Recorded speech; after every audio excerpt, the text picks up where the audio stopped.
Right, in this bowl we've got 16 ounces of self-raising flour, and sprinkle of salt, sprinkle of pepper, and 4 ounces of butter. Not too hard and not too soft.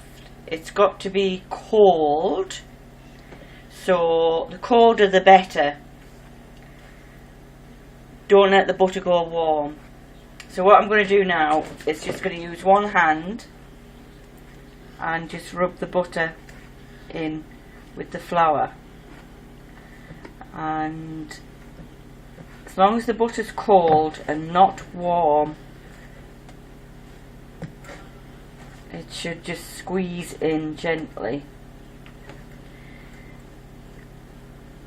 Alright, at this point I'll put the other hand in and I'll squeeze.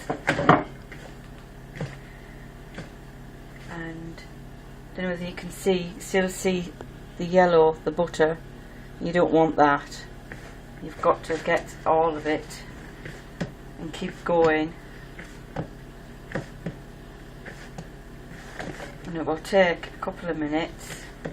Quickly is a good idea. Look, it's still bits of yellow in it. I don't know whether you can see it. The butter's still. So carry on.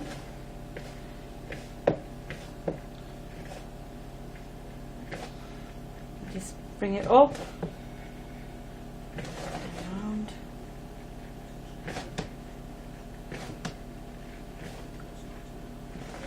You can do it in an electric mixing bowl, but I don't have one. I've never done it in a mixing. I've always done it by hand.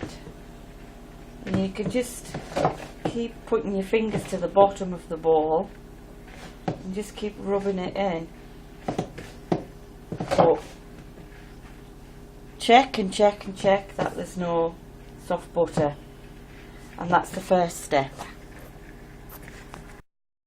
Here we have the butter and the flour, and it just looks like breadcrumbs. There's no sign of any butter there. Right, into this we've got 8 ounces of cheese. I have put some parmesan in, so I've put roughly about 2 ounces of parmesan and 6 ounces of your cheddar cheese. If you haven't got parmesan, put any other strong cheese in, but it has to be not too thin and not too thick. It's nicely grated like that, and just mix it in. Make sure you get it mixed in. Again, I'm just using my fingers very quickly, using my scoops. Right. And then I'm putting a hole in, just getting it ready. Right, next I've cracked 2 eggs into there. I'm going to use a fork, and I'm going to go 1, 2, 3, 4, 5 mixed.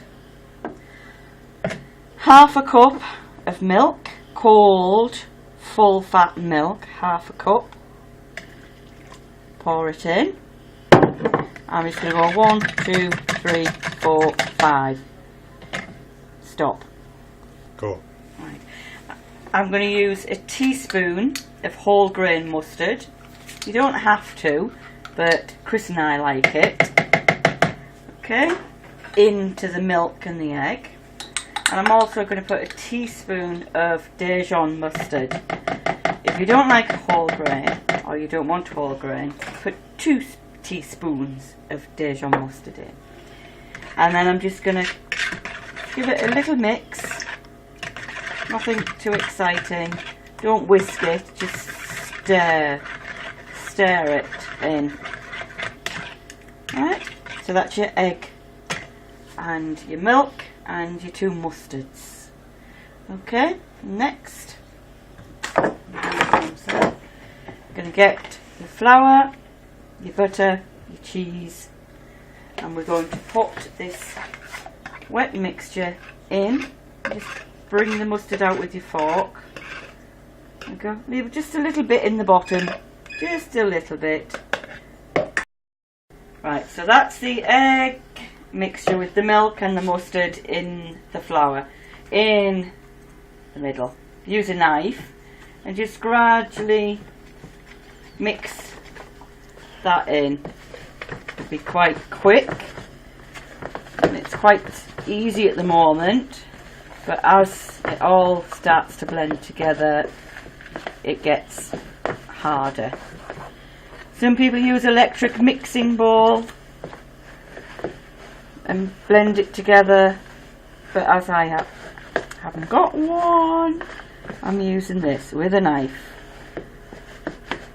Alright, and it should be easy to touch. It'll stick to your fingers a bit if you've put the right amount of milk in and eggs, and just gently pat it. You know if you've put too much in because it'll be far too sticky to touch. But it has to be some sticky, as you can see it's sticking to my hands, so it is quite sticky. Get a bit of plain flour and just put a sprinkle on your board. Tip that out. Right. If you've got a lot of bits, just put all the bits together. Use your fingers, not your palms, and bring it over with your fingers. Keep them close together. Right. Now that's all as quick as that. Right, put a bit more flour if you need it. Put it down and just pat it down with your fingers as quickly as you can. Keep a bit of flour to the side. Put it on your hands and then get your cutter. Okay, yep, and that should be okay. Cool.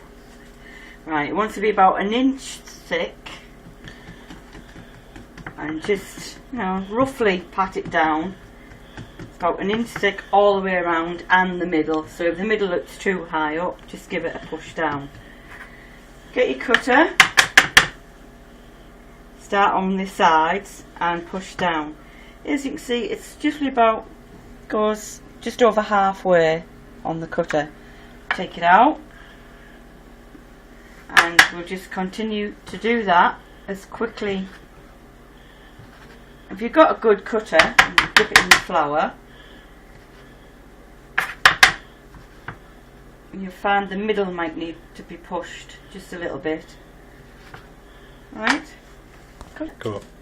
Right, I'm going to sprinkle a little bit of flour in the tray. Right, you might need a bigger tray, but bigger's after the one I've got. A bit of flour on there, okay? And we quickly put them in, like that. Keep them spread well apart.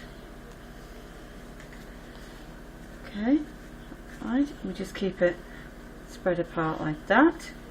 I'm going to have to use another tray, of course, so I will squeeze this together. Just fine bit of flour on there. Squeeze that together very quickly with your fingers. Pat it down again.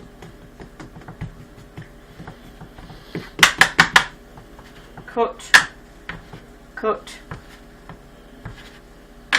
Okay. Squeeze it.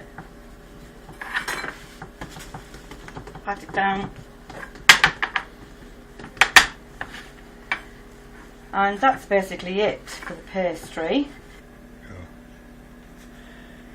Right, I've got a little bit of egg left, a little bit of milk. I'm just going to put a little bit, doesn't have to be a lot, just a little bit on the tops. Helps them to go a little bit crispy. And the oven wants to be about 180 hot oven, which has been on for about 10 to 15 minutes. Once that's done, then put them in the middle of the oven and we'll check them in about 15 minutes time. Right, I'm just going to have a look in the oven to see what they're like, and these have had 12 minutes which I think is enough for this size of scone, as you can see. Just gently pick one up. Bottom's done. Yep. And for the size they are, 12 minutes is ample for them. If they were bigger and thicker, then naturally you would have to leave them in a wee bit longer. But these are only, you know, small rounds. If they were bigger rounds and higher in height, then naturally it would take longer. Right, so they're done. As I say, they're 12 minutes. But just check, you might need to do them a bit longer, depends what size cutter you're using. And we'll just take them off, put them onto a wire rack to cool, and